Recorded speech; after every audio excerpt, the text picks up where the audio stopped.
Hello guys, നമുക്ക് ഇന്നലെ ഞണ്ട് റോസ്റ്റ് ട്രൈ ചെയ്യാം. അതിനായിട്ട് ഞാനിവിടെ എടുത്തിരിക്കുന്നത് 500 ഗ്രാം ഞണ്ടാണ്. ഇത് നന്നായിട്ട് വാഷ് ചെയ്ത് ക്ലീൻ ആക്കി എടുക്കണം. അതിനാദ്യം ഇതിൻ്റെ കാലുകൾ നമ്മൾ സെപ്പറേറ്റ് ചെയ്തിട്ട് കട്ട് ചെയ്തെടുക്കുക. പിന്നെ ഇതിൻ്റെ തോട് പൊളിച്ച് കളഞ്ഞിട്ട് ഇതിൻ്റെ ഉള്ളിൽ ഒരു യെല്ലോ കാമുണ്ട്. അത് മാക്സിമം വാഷ് ഔട്ട് ചെയ്ത് കളയാൻ പ്രത്യേകം ശ്രദ്ധിക്കണം.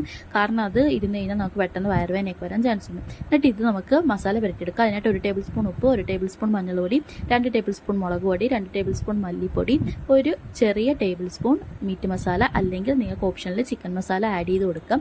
അത് നിങ്ങളുടെ ഇഷ്ടമാണ്. എന്നിട്ട് നമുക്ക് നന്നായിട്ട് ഇളക്കി യോജിപ്പിക്കാം. അത് കഴിഞ്ഞ് 2 കപ്പ് വെള്ളം, അതുപോലെ തന്നെ 3 കഷ്ണം കുടംപുളി എന്നിവ ഇട്ടിട്ട് വേണം ഇത് നമുക്ക് തിളപ്പിച്ച് വേവിച്ചെടുക്കാൻ.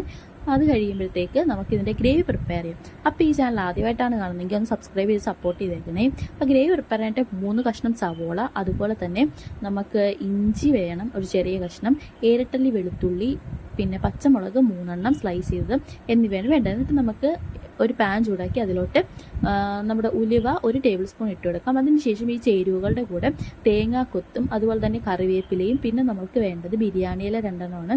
ഇതും കൂടി ഇട്ട് കൊടുത്ത് നന്നായിട്ട് മൂപ്പിച്ചെടുക്കാം. അതിനുശേഷം ഇതിലോട്ട് കട്ടിയില്ലാതെ അരിഞ്ഞു വെച്ചിരിക്കുന്ന സവോള ആഡ് ചെയ്ത് കൊടുക്കാം.